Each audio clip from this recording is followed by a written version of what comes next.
On the world news tonight, Port Harcourt, now Nigeria's energy city. Federal government is set to launch and revise the national counter-terrorism strategy. Plus, Benue State Assembly suspends a former speaker over impeachment attempt on Governor Alia.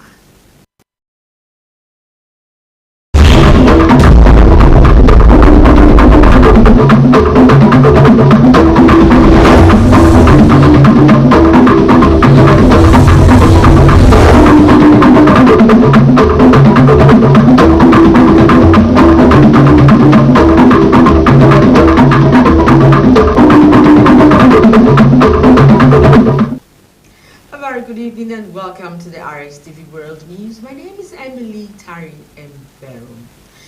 Do you love Rivers State and care about her peace? If yes, let's build and take her to greater heights. It is a task you and I must accomplish. Remember, you can watch Rstv News live on Facebook and YouTube at Rstv Online. You can also subscribe and click on the notification bell for updates on our live feeds. And now details of the news. The administrator of Rivers State, Vice Admiral retired Ebo Ete Ekweyabas, has reaffirmed his administration's commitment to providing security, fiscal discipline and policy frameworks that will make investments in gas, crude refining and petrochemicals viable and profitable to boost Nigeria's energy sector and national economy. He gave the assurance on Tuesday. Described Port Harcourt as Nigeria's energy heritage and the cradle of nation's industrial dreams. He declared that the honor of naming Port Harcourt as Nigeria's premier energy city is both a recognition of legacy and a challenge to chart a greater future. Vice Admiral Abbas outlined several priorities to consolidate Port Harcourt's new destination, which include expanding into renewables such as solar, wind, hydro, and gas, alongside petroleum, and deepening value addition in oil and gas by promoting local content and ensuring Rivers people are active in every link of the energy value chain, amongst others. This advocacy aligns perfectly with this vision.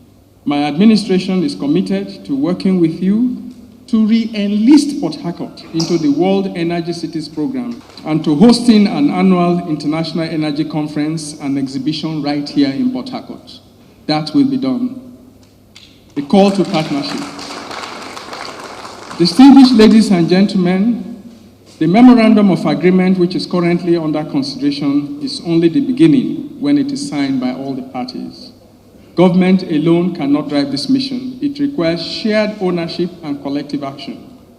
Chairman of the Society of Energy Editors, Malam Yakubu Lawal, who celebrated Port Harcourt's glorious past and immense future as an energy hub, announced that the society will sign the Memorandum of Understanding with the Rivers State government to open new doors for international investment and elevate the city's global prestige. We believe the media must move beyond reporting history to help shape it. We see the vision of Port Harcourt not only as a hub for fossil fuel, but as a center of excellence for the entire energy value chain, including gas development, refining, petrochemical, and crucially, the transition to renewable energy. Delivering the keynote address, Vice Chancellor of the Rivers State University, Professor Isaac Zenobifi, traced Port Harcourt's role in Nigeria's energy journey since 1956, when oil was first discovered. While acknowledging its immense contribution to the economy, he also highlighted the environmental degradation suffered by indigenous communities. The federal and state government to provide policy support, funding for critical infrastructure and security. The private sector will expect investment in new energy technologies and commitment to local content and corporate social responsibility. The academia we expect curriculum modernization and research partnership. If we all play our roles and contribute accordingly, then this can be the beginning of a new dawn for Port Harcourt, leading Nigeria into a new era of energy prosperity that is sustainable, equitable, and renewable. Tamino Barabi Igulubo, Rstv News.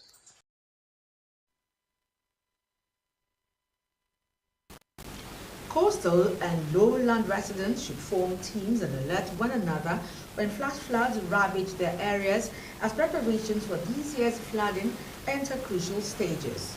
Permanent Secretary of the Ministry of Information and Communications, Dr. Anna Sirawo, said this on the sidelines of the sensitization and practicalization of safety measures to apply during flash floods as residents of Ahoda West local government area await the release of water from dams by Nigeria's neighbors. Godspa Anile reports.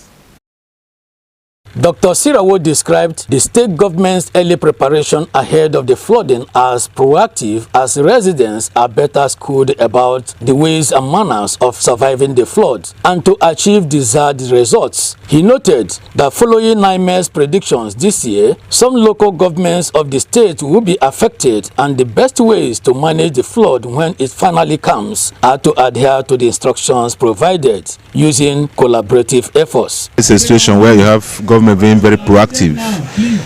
Nemet had made predictions, and instead of allowing what had been the challenge of our people in the past, government is working ahead to prepare the minds of the people, prepare the environment, prepare the communities and the people for what is coming forth. It's for them to key into what has been taught, whatever lessons that were made, and programs that government brought in through NEMA.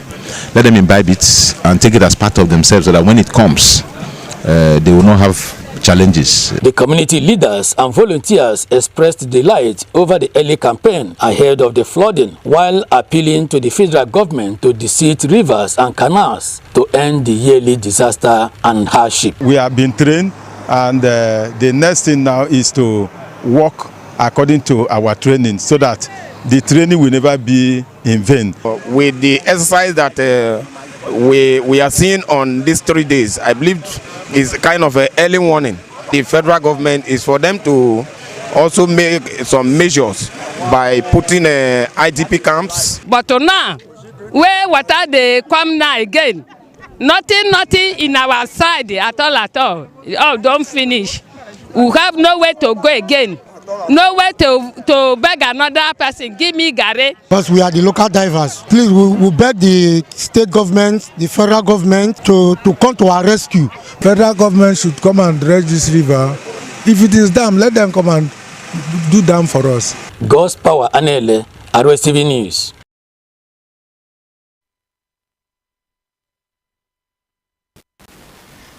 Enthusiastic community youth under the aegis of Elelemo Youth Congress have informed the management of the Rivers State Television of an upcoming annual football competition. The youth body had, during a courtesy visit, stated that they were in the station to seek for collaboration. Melvin Jackson reports. During the visit, the president of Elelewon Youth Congress, Comrade Inyebuchi Amadi, highlighted the success recorded by the body in previous years, showcasing the talent and dedication of local football players. Comrade Amadi said that the event, which has become seasonal in the community, aims to promote sports development, teamwork, and healthy living among young people. He expressed their desire to partner Rstv to utilize her play field for the competition and to broadcast the event to inspire more young people to participate in sporting activities. By next week, we are going into the festive period, which is September. The tournament will showcase some of our youths, both indigenous and non-indigenous, that wants to play football. Not only playing just to play in a little, we want to make sure that they can play and play outside the country also. We want to encourage them. So God will be here on ground to make sure that the tournament will be peaceful and it will go well. And we still want to request for the permission of the management for the field so that we can use it and play our tournament that is coming up by November. Responding, the acting general manager of Rivers State Television, Mrs. Patience Chooks Mefo, who thanks them for the visit, stated that the competition will explore potential partnership opportunities with the community youths and bring their inspiring story to viewers. According to her, the visit underscores the importance of collaboration between the youth of Elelewon and the station in fostering community spirit and promoting positive change. She advised youth of Elelewon to always use use their time and energy on meaningful ventures capable of changing their lives positively. Instead of just bulldozing into our premises, as youths of Elelewo, you deemed it necessary to do the right thing. So we appreciate that. Since our inception here, we have never had any issues with the Elelewo community. We have been working well, harmoniously. We are not unaware of our corporate social responsibilities. So when we heard that the Elelewo youths want to see us, if there is anything we can do to ensure that harmonious relationship that will bring peace to our existence here, we are ready to do it. So what I would like you to do is you go home, look at your time. You have mentioned November. Yes. You let us know from when to when in November. I'm sure it's not going to take the whole of November. Melvin Jackson, Rstv News.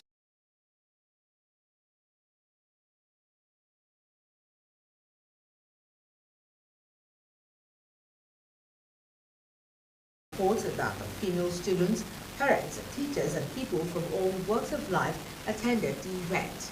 This reports. The book reviewer, Professor Kalada Dakurubo, in her analysis, explained that the book captured how female children between the ages of 9 to 16 years can quickly understand the natural phenomenon of monthly periods, how to handle menses, take care of themselves, and calculate their ovulation period. The book also treated issues of stigmatization or isolation during wartime. Some men forbid a woman from mounting a pulpit or cooking for them. She solicited families, communities, churches, and schools' patronage to achieve the vision and mission of the 21-year-old writer, who was the best graduating student in her set, crowned queen beyond her advocacy and academics. Learn about periods, menses, how to understand what is happening in the body, how to know how to handle symptoms related to menses. It also tackles issues on how to take care of yourself while the girl child is seeing her menses. As an adult female, I read the book and I learned several new things from the book. So don't read it and assume that you already know everything that is in the book. Read it with an open mind and then you would learn from the book. Unveiling the book, Kingsley Wali described Elizabeth Odokuya as a special gift to the country who has passion for healthcare services and the socio-economic development of the country, and wished her well in her endeavors and fulfill her desires for humanity. Anything that does in any way question the confidence of our little ones should be tackled immediately so they don't grow with it and now begin to feel inferior. Members of the academia dissected the different parts of the book. Some students who appreciated the efforts and passion of the writer in humanitarian activities also made valuable remarks. This book also offers honest answers to these girls, so I feel like there should be a more widespread of this book to the grassroots areas, because that's who this book is meant for. And my hope is that this book would get to the girls that truly need it. This book is so important because it educates. It explains menstrual cycles step by step. It teaches hygiene practices, how to use and change pads, how to keep clean during periods. It guides. It covers how to track one's period and how to manage common challenges like menstrual cramps and discomfort. God's Power Anele, Rstv News.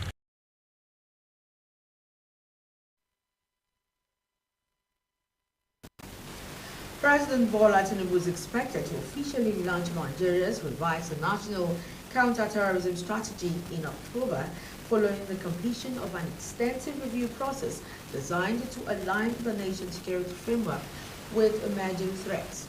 National Coordinator of the National Counter-Terrorism Center, Major General Adamu Laka, disclosed this on Tuesday at the third quarter stakeholders meeting of NAPTEST in Abuja, where he affirmed that the document has been finalized and forwarded to the National Security Advisor, Malam Nuhu Badu, for approval, necessitated by the evolving nature of terrorism, including shifting tactics, the use of new technologies, and the exploitation of social and economic vulnerabilities.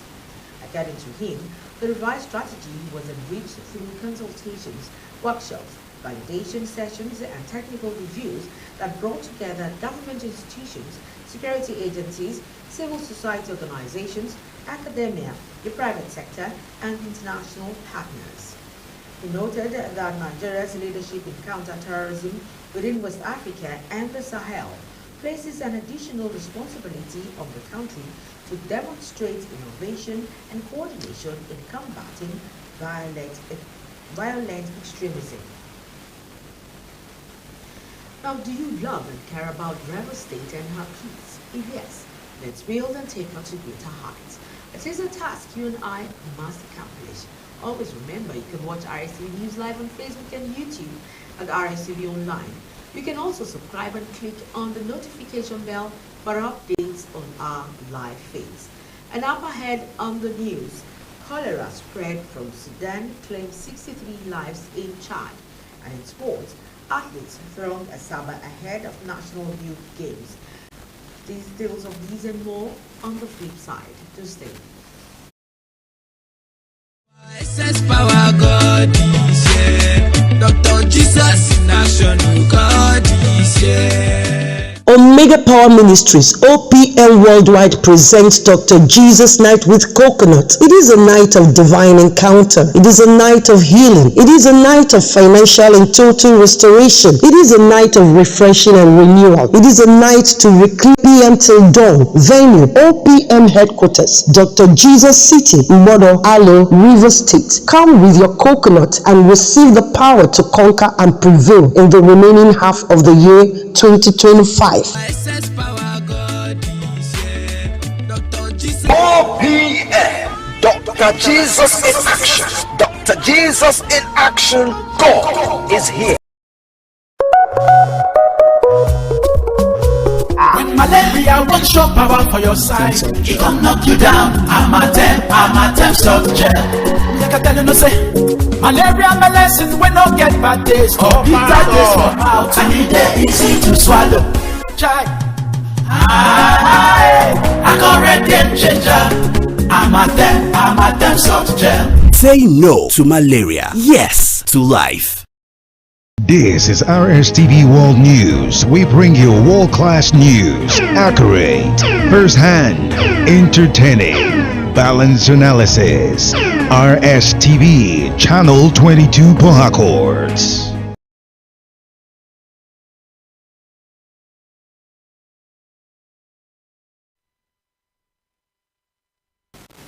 Welcome back. You're still watching the Rstv World News.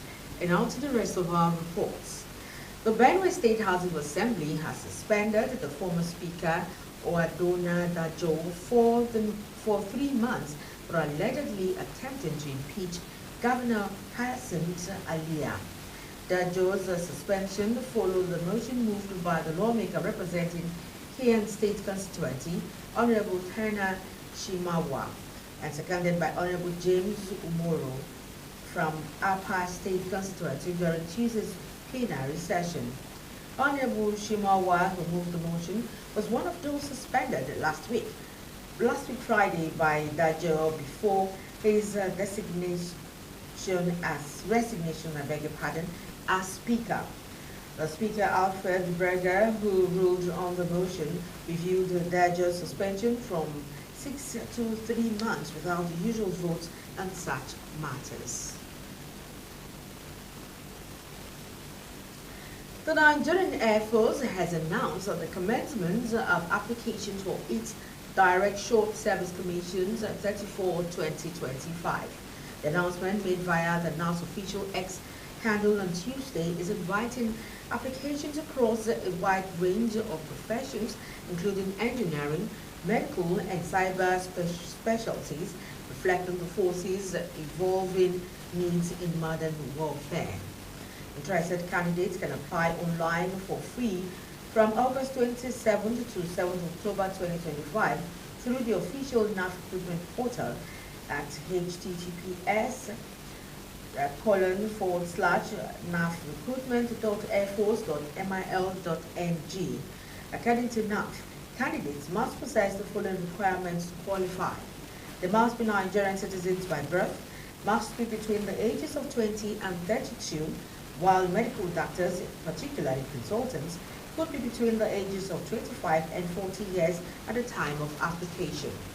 The statement said the exercise is not for serving personnel desiring branch commission, and therefore personnel above 32 years of age and not to apply. Applicants must not be less than 1.66 meters tall for males and not less than 1.63 meters tall for females, and must be free of any previous convictions on criminal grounds by any court of law. The force also said that applicants must be medically, physically and psychologically fit and must meet the Nigerian Air Force medical and employment standards. It added that interested applicants must possess a minimum of second-class upper division and must possess NYSC discharge certificate or letter of exemption, adding that the zonal general aptitude test will hold on a date to be conveyed on the NAF equipment portal, and only successful applicants will be invited for the selection interview. A passenger train traveling from Abuja to Kaduna derailed on Tuesday, leaving several carriages overturned, triggering panic among passengers on board. Reports say the incident occurred along the popular corridor shortly after the train departed Abuja en route to Kaduna. The incident made passengers flee for safety, with many describing the scene as chaotic and frightening. An eyewitness stated that the derailment happened without warning, triggering confusion as passengers rushed out of the derailed cabins. Meanwhile, the Nigerian Railway Corporation has confirmed that one of its Kaduna-bound AKTS train services was involved in a derailment. In a statement issued via their official X account on Tuesday, the corporation noted that emergency services had been activated to respond promptly to the situation.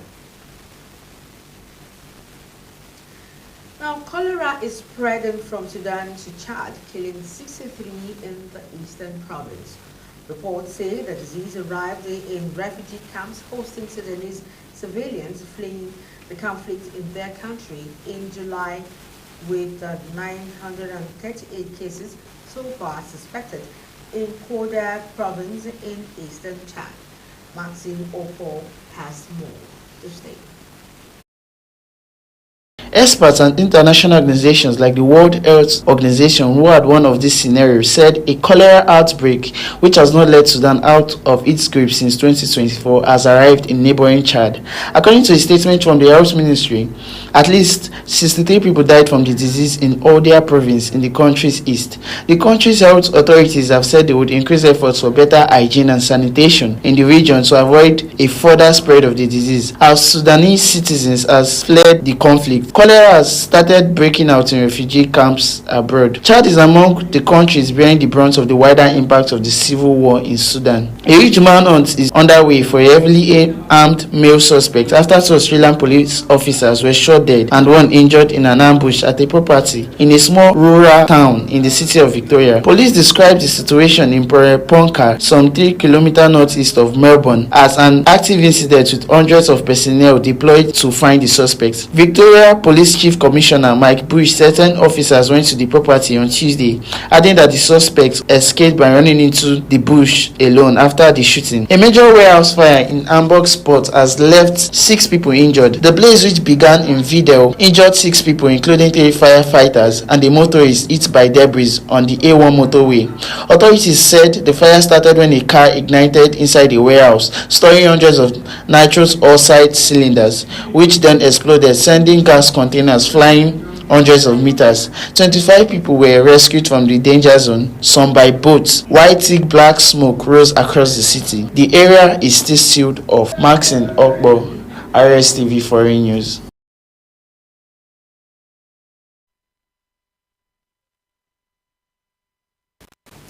And our sports. Athletes from across the country have arrived at Sabah, the Delta State capital, for the 9th edition of the National Youth Games NYG. This is the 3rd consecutive time Delta State is hosting the Games. after 5 editions previously held at the University of Ilorin, Kwara State, with the maiden edition held in Abuja. The delegation registration meetings at DRM, which began on 21st August, concluded on 24th August, paved the way for the commencement of the Games. According to the local organizing committee, LLC, 25th and 26th August have been designated as official arrival days, while the opening ceremony is scheduled for 29th August. Chairman of the National Sports Commission, NSC, Shehu Diko, is expected to declare the Games open on behalf of President Bola Ahmed Tinubu. Meanwhile, the main organizing committee, MOC, and the LOC are inspecting and certifying facilities to ensure compliance with required standards for hosting a successful competition. The Games, which showcases some of the country's best young sporting talents, are designed to foster unity, discipline, and excellence among the Nigerian youth, while serving as a platform for national recognition. And still on sports, the chase for tickets to the 2026 Commonwealth Games in Glasgow has begun in earnest as Team Nigeria's weight